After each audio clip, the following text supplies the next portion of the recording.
Capítulo 2 de 1 Samuel, versículo 18, diz assim: Samuel, porém, ministrava perante o Senhor, sendo ainda menino, vestido de uma estola sacerdotal de linho. Sua mãe lhe fazia uma túnica pequena e anualmente a trazia, quando seu marido subia para oferecer sacrifício anual. Eli abençoava Eucana e sua mulher, dizendo: O Senhor te dê descendência dessa mulher, em lugar do filho que pediu e entregou ao Senhor. E voltavam para o seu lugar. E o Senhor abençoou Ana, e ela engravidou e deu à luz 3 filhos e 2 filhas. E o menino Samuel crescia diante do Senhor. Amém? Parece cantar mais, né, pastor? A de sempre, né? As que já estão ensaiadas. Meus irmãos,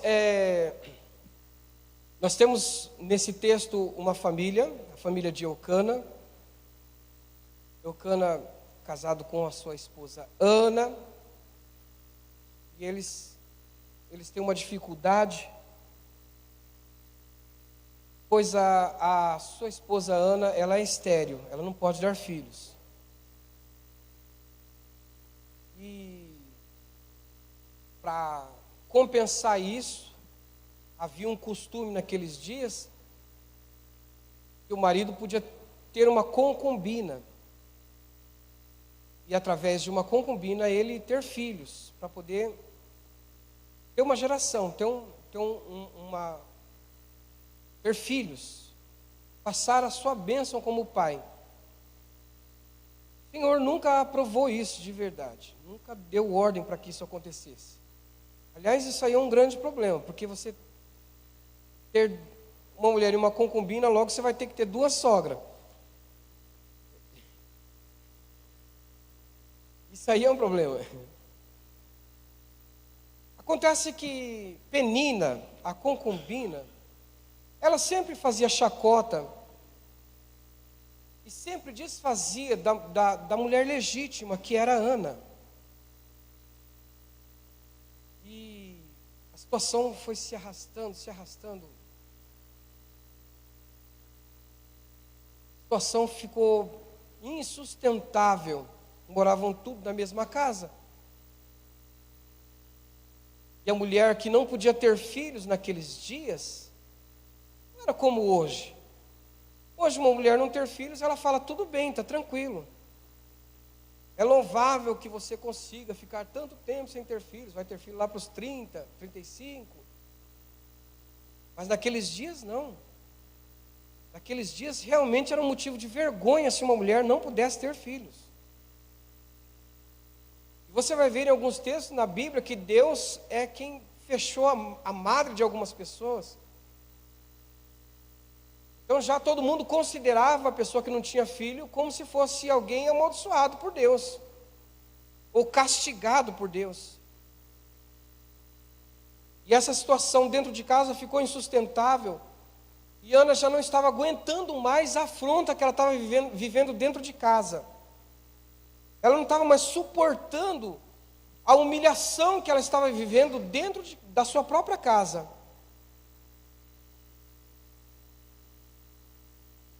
E eles tinham o costume de adorar o Senhor, de ano em ano, conforme o costume de Israel, conforme a lei. Eles iam ao templo para poder entregar adoração ao Senhor. Entregar adoração ao Senhor não era cantar, não era louvar como a gente faz. Adoração ao Senhor era levar um bicho para que o sacerdote, sacrificando esse bicho, o sangue desse animal cobrisse o pecado de quem levou o bicho. Esse era o sentido da adoração que eles faziam. E de ano em ano, Eucana, junto com a sua família, ia para o templo. Naqueles dias, o sacerdote era Eli.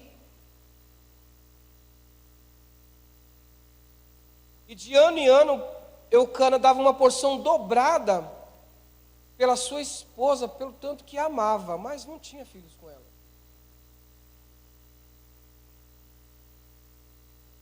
Até aqui, nós entendemos bem, amém? Agora vamos contar do outro lado, de quem está esperando lá no templo a oferta de que está chegando. É Eli.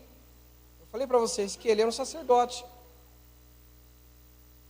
Mas ele está marcando o final de uma geração. Está nas mãos desse sacerdote a continuação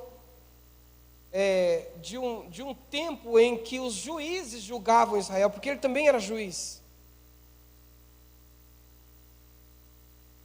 Ele julgava Israel, estava na mão dele, e ele tinha que passar isso para alguém.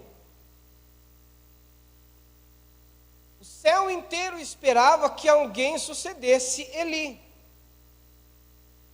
Mas Eli tinha um grande problema. Eli tinha mais amor aos seus filhos do que a Deus. Ele não conseguiu ensinar os seus filhos a serem como ele. Diferente do sacerdote dessa igreja, porque eu vi os filhos aqui, meu Deus do céu, coisa linda. Mas Eli não conseguiu passar para os filhos, eles se misturavam com tudo quanto é tipo de coisa ruim. A palavra de Deus diz que quando a oferta vinha, a oferta era que sustentava a tribo de Levi que trabalhava, o sacerdócio era sustentado pela oferta. Então chegava o animal para ser imolado, a parte da gordura pertencia ao Senhor. E a parte da carne era dado aos sacerdotes, os filhos dos sacerdotes, as pessoas que trabalhavam no templo. Esse era o sustento, era a porção dos filhos de Levi. Contanto que se separasse a parte do Senhor, isso aqui é de Deus. Mas quando alguém estava cozendo o animal que foi sacrificado, os filhos de Eli chegavam com um garfo de 3 pontas, diz a Bíblia assim, e eles pegavam qualquer parte que tinha, não interessa se era do Senhor, se era do sacerdote, de quem que era. E o que estava cozinhando tentava repreendê-los, falava para ele, não pode fazer isso, Deus não se agrada disso. Está um pouco disfarçado na Bíblia, mas se você for olhar mesmo de verdade, eles avançavam nas pessoas que tentavam aconselhar eles e tomava à força a carne que era deles mesmo e aquilo que pertencia ao Senhor. Quando você olha nesse capítulo mesmo, você vai perceber que Deus tanto desagrada da atitude de Ofni e Finéias, que Deus está a ponto de matá-los. Eles desagradam tanto a Deus, porque não respeitam as filhas do povo de Israel. Fornicam atrás dos muros. Uma falta de respeito total, e eles que tinham a promessa de dar continuidade àquilo que Deus estava fazendo através da vida de Eli. Então, eu vou usar essa frase, ela não é verdadeira, é só para a gente entender. O céu parece que tem um problema. Qual é o problema do céu? Claro que o céu não tem problema nenhum, né, irmão? Claro. Só para a gente entender. Depois que Eli morrer, quem é que vai ficar como sacerdote no lugar dele? Não vai ter mais. Acabou.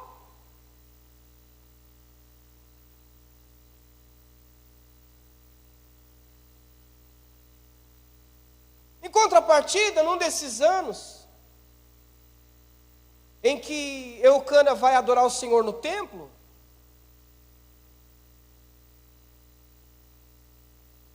Ana está tão angustiada que ela vai até o templo e ela faz uma oração no templo. Sabe aquela oração doída? Aquela oração machucada? Eu não sei se você já orou assim. E a sua aflição é tanta que você não consegue sequer abrir a sua boca para poder falar as palavras. Era assim que Ana orou. Ela abriu a sua boca, mas não saía palavra, ela só mexia os seus lábios. Não dava para ouvir o que ela estava falando, e o sacerdote estava ali olhando.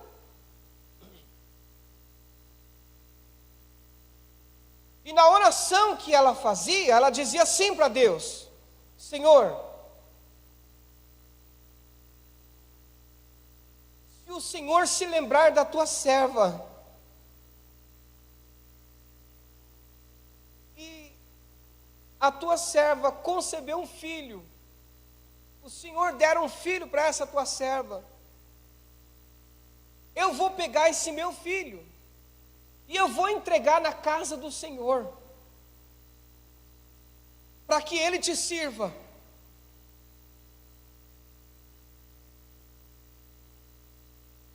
O sacerdote ali, inclusive, achou que ela estava embriagada, pelo jeito que ela estava se comportando. Chorando ali, só mexendo os seus lábios, não era costumeiro. E ele fala: aparta-te desse vinho, mulher. Mas ela diz assim: a tua serva não está embriagada. Eu estou derramando a minha alma perante o Senhor.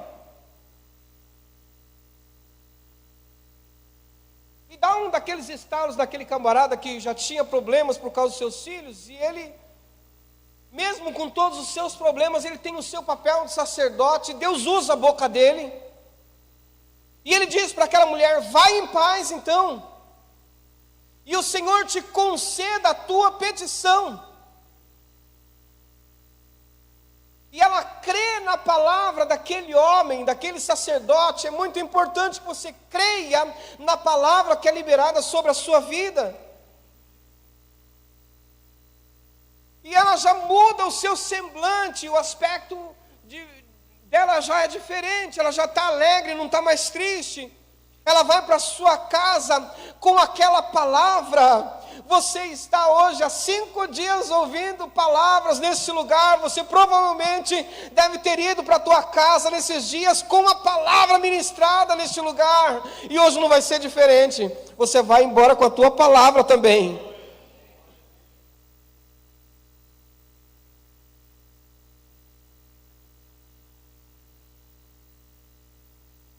Deu certinho, irmãos.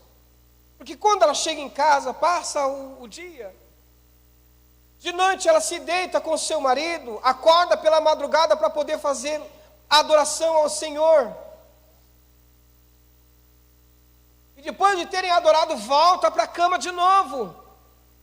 E ali eles têm relação como marido e mulher, a intimidade que lhe é devida, que não deveria ser dada para seu ninguém, para nenhuma concubina. E naquele momento Deus se lembrou de Ana.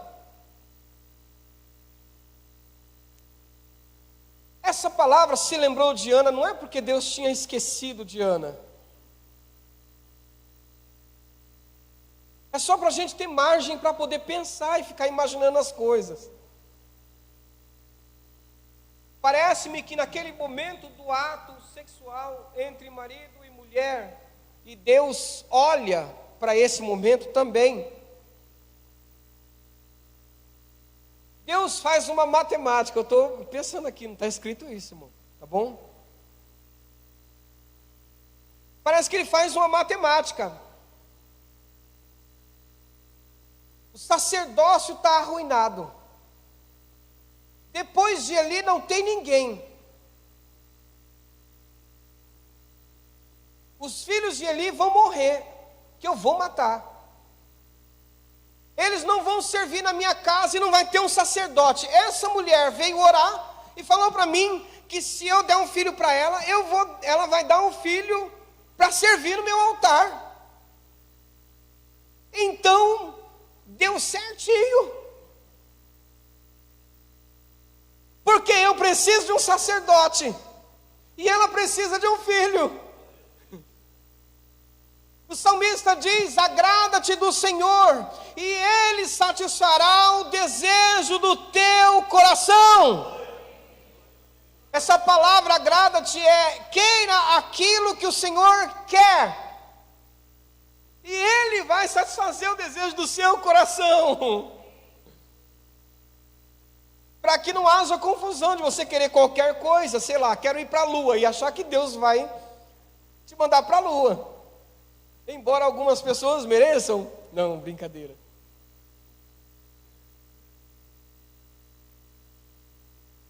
Mas ela queria o que Deus queria. O desejo dela estava atrelado com o desejo de Deus, e ela faz uma promessa dizendo: eu vou dar na sua casa. Deus está querendo um sacerdote, ela está querendo um filho. Espera aí, então vamos resolver esse negócio agora. Naquela noite, Ana concebeu um filho. Olha que coisa. Que coisa maravilhosa, um milagre aconteceu na vida daquela mulher.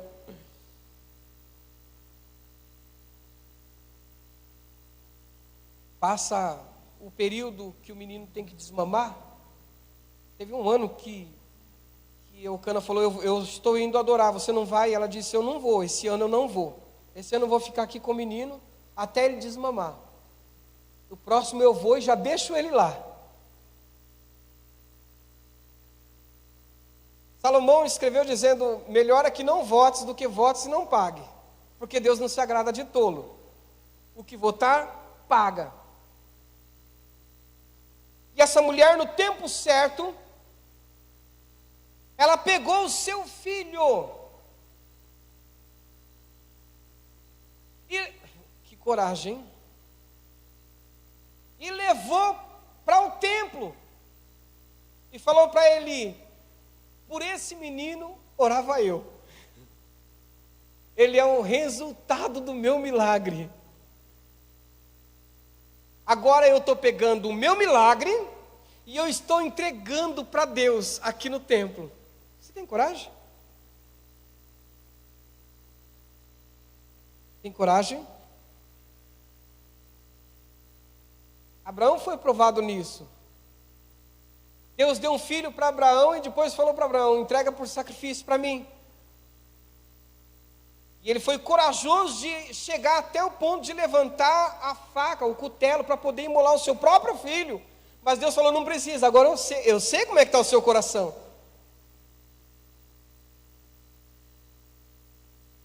Mas nós muitas vezes não temos coragem de entregar de volta para o Senhor aquilo que nós recebemos dele. Quanto mais entregar o que prometemos para ele. Então eu queria que você entendesse, neste exato momento, um direcionamento que a palavra de Deus está dando para mim e para você. Nós estamos iniciando uma jornada em 2024.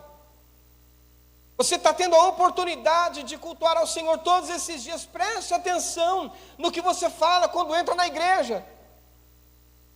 Naquele mesmo texto de Salomão que eu disse para você, ele também diz: guarde o teu pé quando entrares na casa do teu Deus, inclina-te mais a ouvir do que a oferecer sacrifícios de tolo.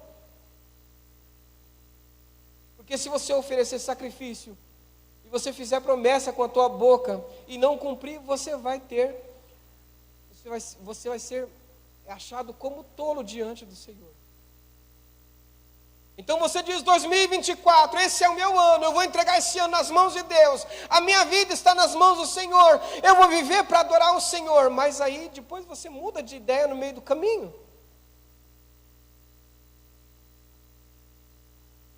Não acontece assim com você, e não vai acontecer em nome de Jesus. Mas é bom a gente falar, né? É ou não é? É bom o Senhor avisar a gente.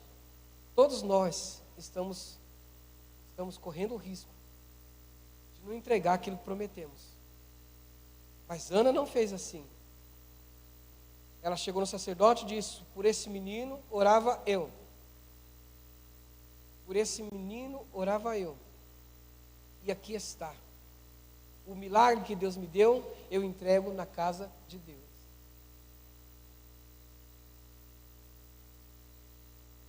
E o menino ficou ali. A Bíblia diz que esse menino crescia. Ministrando no altar, ele crescia.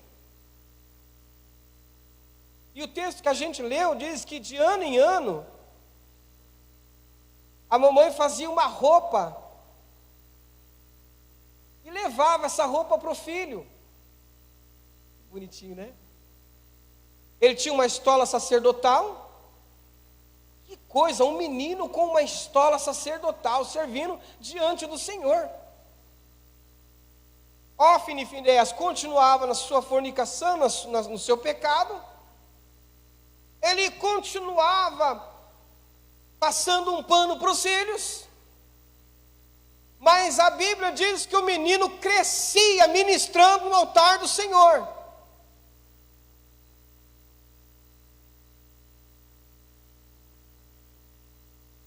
Crescia. E de ano em ano a mãe levava uma roupa para o filho de presente. De ano em ano o menino era presenteado com uma roupa. Agora, eu sei que eu tenho bastante tempo para pregar, mas eu não quero me demorar não. Porque tem a oportunidade agora de falar para vocês o que Deus está disposto a fazer por mim e por você nesse ano de 2024. O menino recebia uma roupa todo ano. Quando ele recebia aquela roupa, imagino eu que ele já não usava mais a roupa do ano passado. Porque a roupa do ano passado já não servia mais nele. Quem tem filhos aqui sabe, tem filho aqui que cresce gugu. Cresce extraordinariamente. E aqui o Senhor nos ensina algo muito importante. Algumas coisas que você viveu até aqui, que foi muito bom e te fez chegar até aqui. O Senhor está dizendo que agora já não serve mais para você. E Ele está dizendo, eu mesmo vou preparar uma roupagem nova que vai caber em você nesse período de tempo que você está começando agora. Tem coisa que fica velho em você e já era, acabou, tire isso de lado. Tem um estilo de vida que talvez te sustentou até aqui, mas não quer dizer que seja de Deus. Jacó foi se dando bem um bom tempo, até ter um encontro verdadeiro com Deus. Ele percebeu que tudo que ele viveu, até aquele dia, trouxe ele para ter uma família, rebanhos, mas quando ele teve um encontro com Deus, ele percebeu, eu preciso mudar, porque o que eu vivi até aqui não serve mais. Tem coisa que já não cabe mais em você, e o Senhor está dizendo nesta manhã, eu estou preparando vestes novas para você. Estou preparando algo novo para você.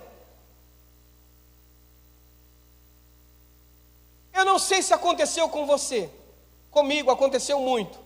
Mamães aqui de plantão, vai me dar razão.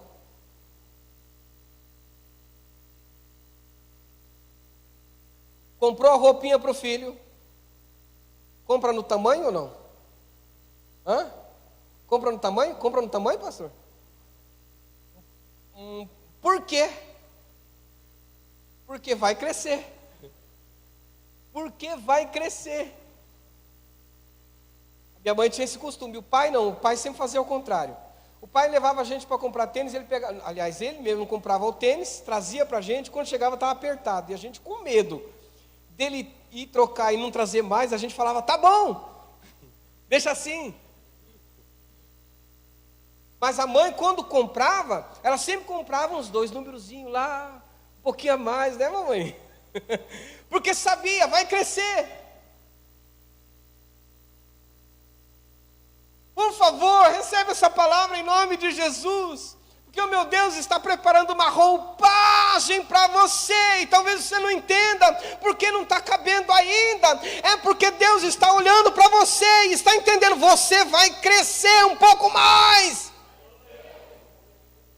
Você vai crescer. Você vai crescer, meu querido e minha querida. Você não vai ficar estagnado, não vai ficar do jeito que está. O que te trouxe aqui não serve mais. A roupa que você vai receber talvez seja um pouquinho maior, mas o meu Deus, Ele é poderoso para fazer você caber na roupa que Ele está dando para você. Para fazer você entrar lá. Não é roupa de Saul, não. Não é armadura de desviado que Ele está dando para você. É umas vestes novas, vestes limpas. O Senhor está preparando uma roupagem para você. O Senhor vai fazer uma grande mudança nesse ministério, nessa igreja. O Senhor vai fazer uma grande mudança e uma grande bênção nesse ministério vai acontecer, porque Deus já está preparando uma roupagem nova para esse ministério. E eu falo isso não é para perdição, mas é para a glória de Deus, para esse ministério. Aliás, que vestir de novo é a mesma coisa que revestir, né? Quando você olha lá em Atos dos Apóstolos, a gente pensa no capítulo 2 de Atos, que é a primeira vez que os discípulos estão sendo cheios do Espírito Santo. Não é a primeira vez. Antes do dia de Pentecostes, Jesus tinha reunido os discípulos e conversando com eles disse: agora quem vocês perdoarem será perdoado, quem vocês não perdoarem não será perdoado. Tem gente que toma isso para si e fala assim: não, então agora se eu não perdoar, a pessoa está arruinada comigo. Jesus não estava dizendo que você devia não perdoar. Jesus estava dizendo: toma cuidado, que se você não perdoar, não vai ser perdoado, isso é um problema para você. E tendo dito essas coisas, Jesus soprou sobre eles. E eles foram cheios do Espírito Santo. E quando chega em Atos dos Apóstolos, a impressão que dá é que aquele dia que Jesus soprou, não estava valendo. Não é que não estava valendo, é que Deus tinha derramado uma porção até aquele dia. E até aquele dia funcionaria de uma forma, mas agora línguas como que de fogo repartidas estavam descendo sobre a cabeça deles, coisa que não aconteceu da outra vez. E todos eles foram cheios do Espírito Santo. Para uma nova etapa. Para uma nova história. Para algo novo que ia acontecer. Deus está revestindo você com uma roupagem preparada que vai te ajudar a viver essa nova etapa que Ele está entregando para você. Você vai crescer. Você vai crescer, recebe essa palavra, você vai crescer, de um jeito ou de outro você vai crescer, o céu está esticando você, o céu está esticando você, Deus vai fazer você prosperar, você vai expandir, e a roupa que Deus está preparando para você é a melhor, é a melhor, é a melhor. Eu queria pregar mais do que isso, mas eu não sei. E se eu soubesse, eu não pregava. Porque Deus falou com você até aqui. Eu tenho certeza que Deus falou com você até aqui. Nós vamos tomar Santa Ceia hoje, né, pastor? Que privilégio para mim. É a minha primeira Santa Ceia do ano. Eu acho que já faz algum tempo que eu tomo a primeira Santa Ceia aqui. Primeira Santa Ceia do ano. Eu estou com meu coração alegre de poder receber essa palavra junto com você, porque Deus fala comigo. É um ano de expansão para nós, é um ano de crescimento para nós. Amém?